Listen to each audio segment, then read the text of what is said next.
What's up, Ignacio here with DIYFI. So I'm crammed back here in the corner trying to get some good footage for this this video here to show you how to install luxury vinyl plank against a radius corner shower where you don't have many options as far as covering up any gaps or imperfections. So you want to maintain a consistent gap here so that you can caulk it with some flexible caulk to allow the floor to do its thing, expand and contract with temperature variances, but also not have like this nasty jagged floor like you see in a lot of homes, you know, where these floors are DIY. So this is an Ovais corner shower, and this is Duralux luxury vinyl plank flooring. It's the cheapest 12 mil option. They have many 6 mil options that are significantly cheaper, but as far as the 12 mil print thickness, this is the entry level to that.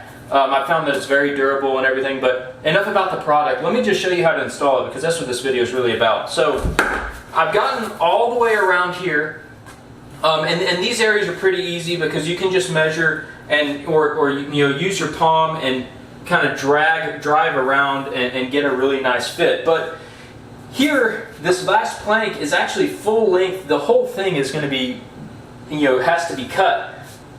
So I've kind of set myself up a jig. I'll show you how that's done. So I just got a scrap piece. I installed it, snapped it in, and then just butted it up against the shower here. The biggest thing is how to cut this thing perfect. So what I'm going to do here is I've already cut this board to length, and the way you do that is you flip it backwards, you butt it up against your wall because the drywall gives you that ½ inch gap you need. So you cut it directly there, you flip it over, and then you'll mark it right on the edge of this board, cut it, snap it, cut it, and now your board is perfect length to your drywall, which leaves a ½ inch gap, which is a little bit more than what's recommended, so it's perfect.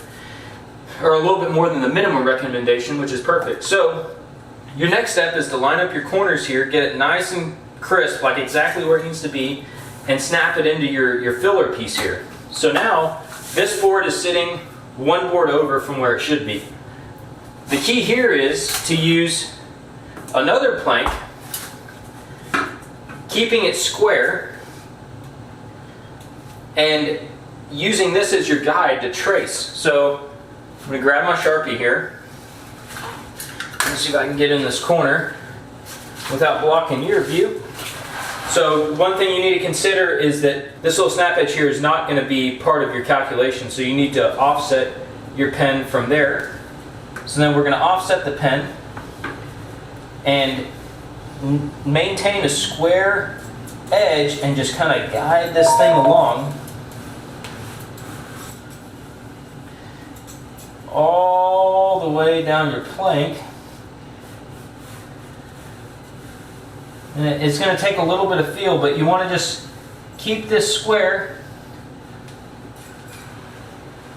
all the way down. And here I'm actually having to turn it just a little bit to get that fit. So as you can see now, I've got this really nice radius line. It's a little fatter than I'd like, but that's just due to me sliding the Sharpie slightly around.